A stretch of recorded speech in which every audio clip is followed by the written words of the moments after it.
लड़की ही या कि जेसीबी के मशीन ही हमरा बुझाते नहीं। हां ये जेसीबी नहीं पोपलेन ही अरे अब एकरा त कहही के नहीं खे ई हमर ललन भैया के जोगाड़ ही है। हां मुलायम कर चाट के कि नहीं न छुरी से कटारी हो गई।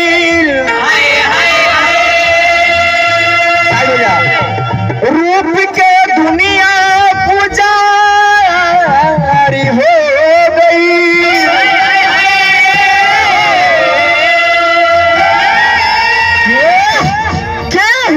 नजरिया में आके जब बस जाई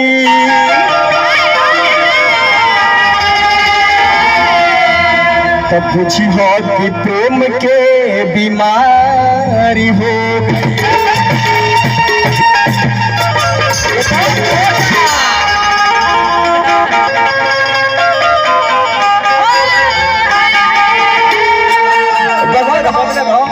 देखी एगो शहर से लड़की देहात में आइल बाड़ी। मान ली कि इनके जस लड़की शहर के लड़की देहात में आइल बाड़ी।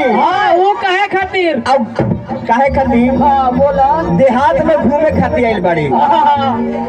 हम सोचे कि महुआ चढ़ल भैया तनी शांत हो। एगो शहर के लड़की देहात में आइल बाड़ी। अब पूरा शहर के जितना अरेस ड्रेस पहन के एकदम फाटल टूट बाप रे। अब गांव घर के लड़का के देखा देखा के एकदम पगलौले बड़ी। गांव घर के छोटे छोटे लड़कन के कहा तारी के बबुआ तू लोग लव की परिभाषा जाने लो कि लव मने का होला। वे गांव भर के लड़का लोग जाके गांव मोहल्ला में हाला करत जान जाना तोरे का एगो शहर के लड़की आइल बिया ओकरे से सीखब हमनी के गांदा बात सिखावतिया। कैसे कैसे अरे तो चलतिया कोरी के बदनिया उघार जी। अरे तो चढ़ली जवानी एकर होखे ना संभार जी। अरे तो लव वाला ट्यूशन पूरा लइकन के पढ़ावे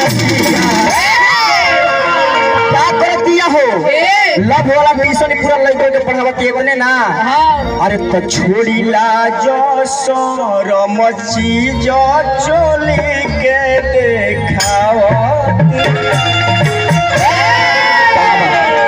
Ready? 1, 2, 1, 2, 3, 4.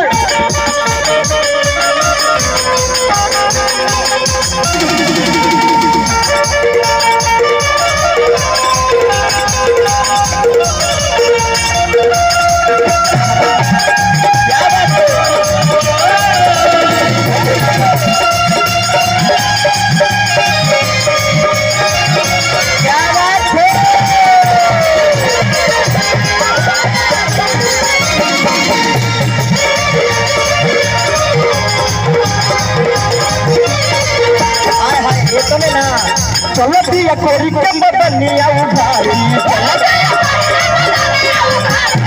होली जवानी पर होके ना संभाली। चलती कोरी के बदनिया उधारी होली जवानी पर होके ना संभाली। ना भरा ट्यूशन पूरा लइकन के पढ़ावतिया। ना भरा ट्यूशन पूरा लइकन के पढ़ावतिया। लड़का लोग के बिगाड़ के रख दिए दादा। ट्यूशन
बाबा ले लो पुदीना ले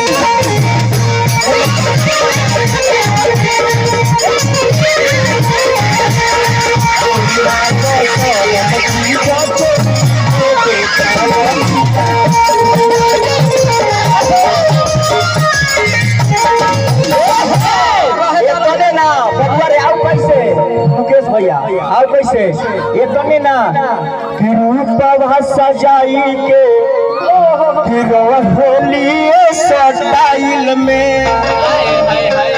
ये तने ना हाँ का 5 मिनट वाला फिल्म गिरा खेली मोबाइल में। अरे मयो रे मयो अच्छा मंजू एगो बात पूछी छोड़ी ना चुप ना पगला अच्छा एगो बात पूछी पूछो आज तक अच्छा 5 मिनट वाला फिल्म देख ले बड़ो कि ना हाँ कब ना दी तो मुकेश भैया चले आवो कि रूपा बादशाह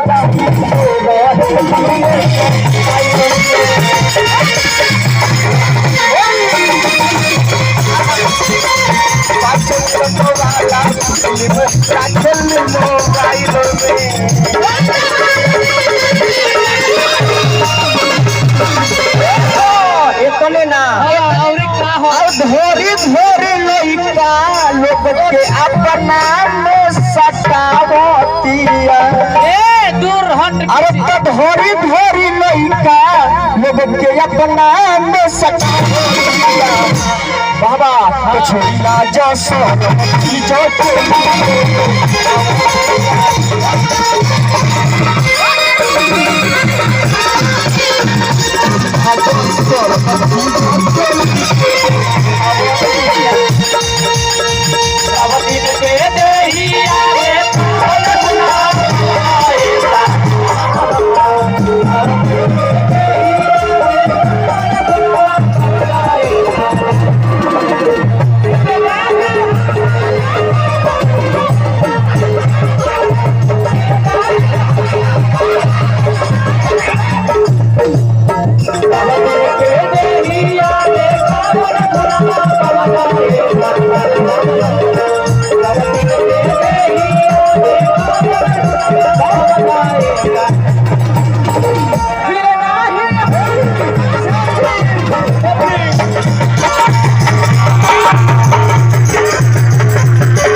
श्याम जी ध्यान दो इतने ना आओ कैसे बाबा ध्यान दो इतने ना कि केतना पुरनिया लोग के अरे तो कोइले बड़े नाश हो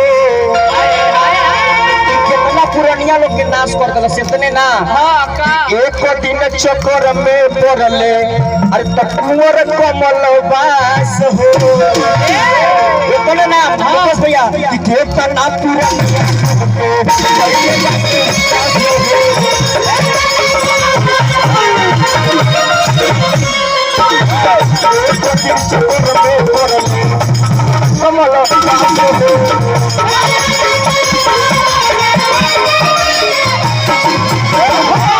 इतने ना कि प्यासयम पूरा के उच्चोटानी चटावतिया अरे तो प्यासयम पूरा जी के चोटानी चटावतिया ए अनु हम चाटक मंजू क्या तू चटई हन तू देखियो उनका ऊ देखी तो अरे हमरे ललन भैया जी के चोटानी चटावतिया लीला जो सोनमती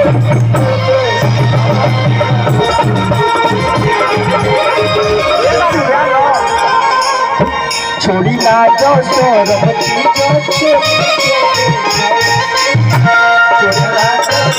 आगा से मारते आगा से अरे आगे मार ऊपर से जो सोनमती जो चोली तनी बाएं से तनी दाहिने से जो सोनमती जो चोली छोड़ी ना जो